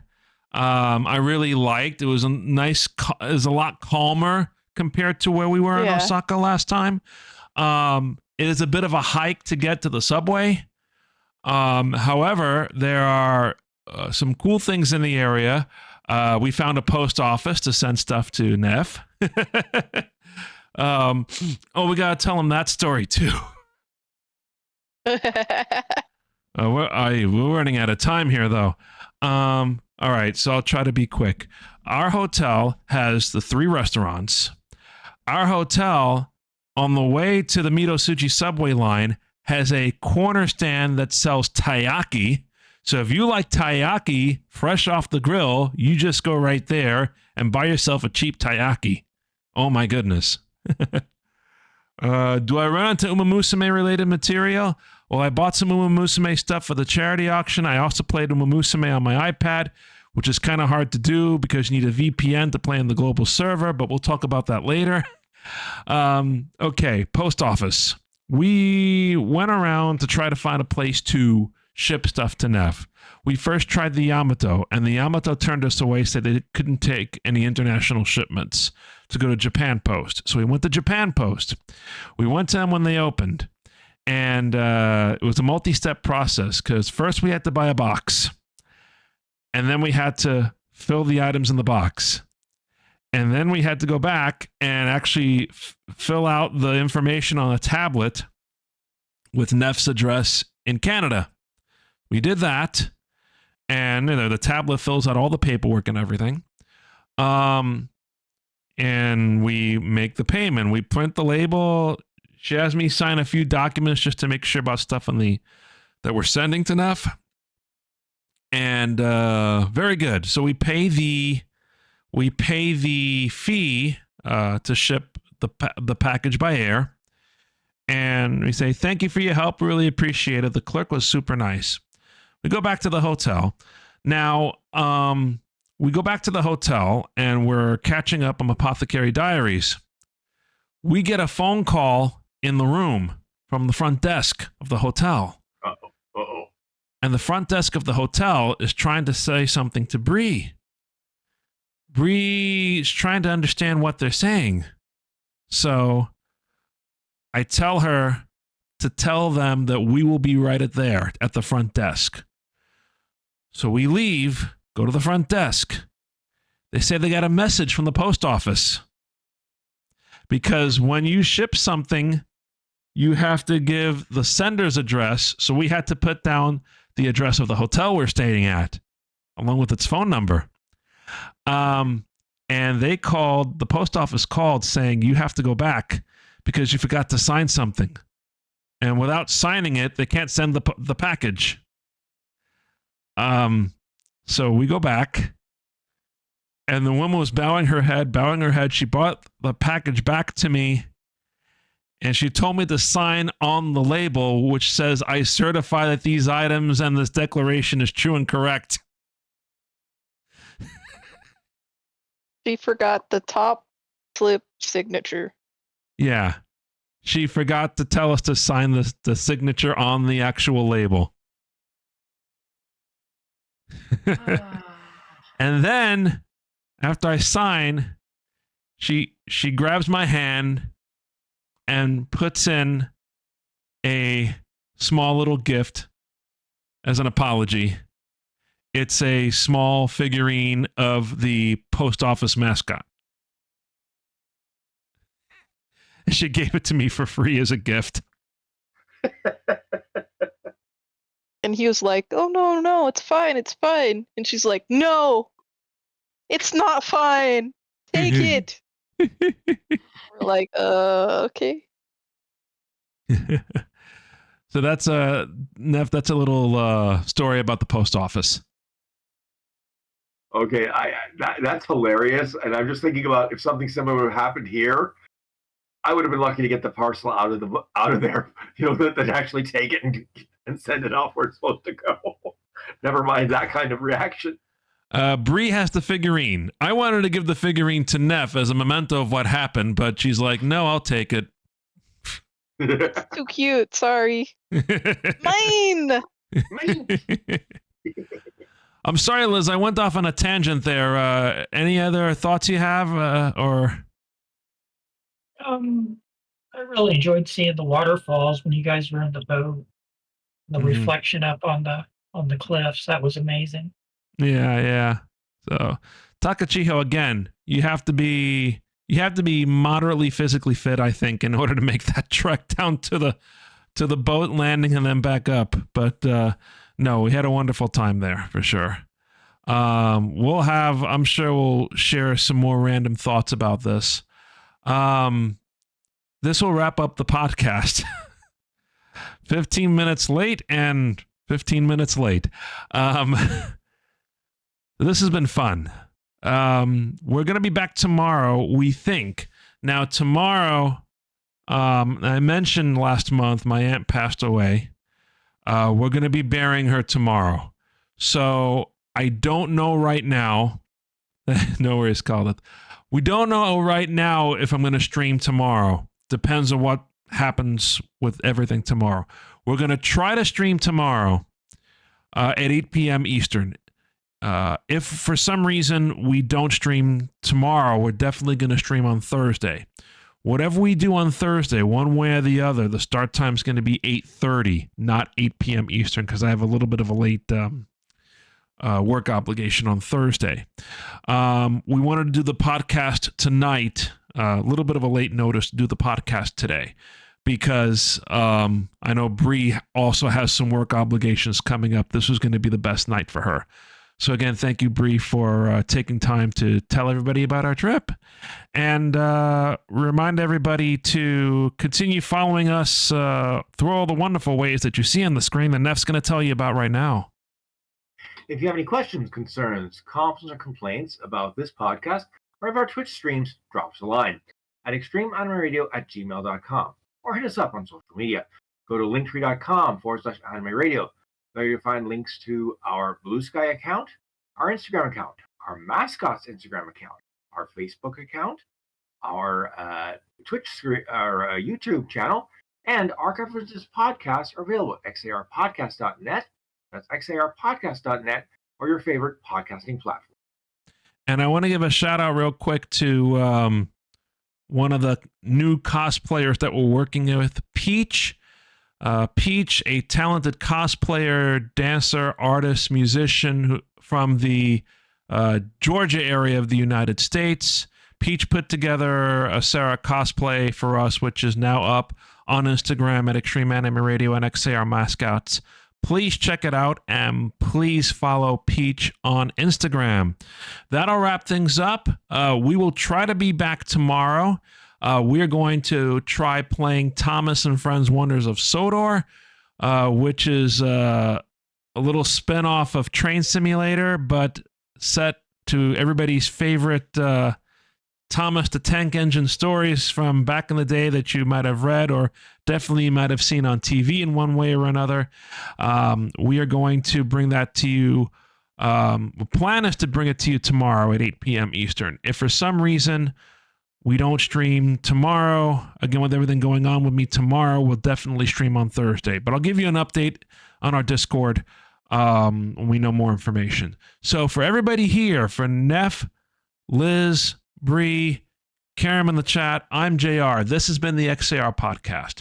Thank you so much for listening to our trip stories. And until next time, remember, Keep on looking out for Extreme Radio Twitch streams, and don't forget, archive versions of our podcast are available at xarpodcast.net. That's xarpodcast.net or your favorite podcasting platform. Good night, everybody. good night. See you next time. Thanks for watching. Good night. Good night.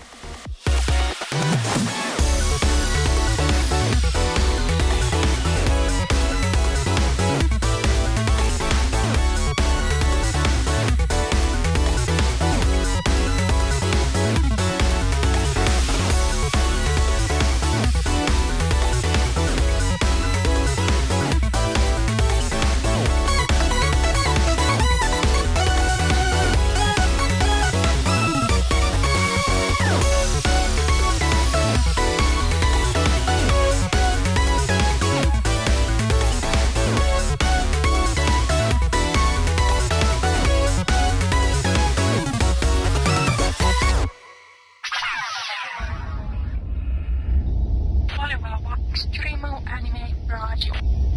We are Extreme Anime Radio. The Nero Band Station.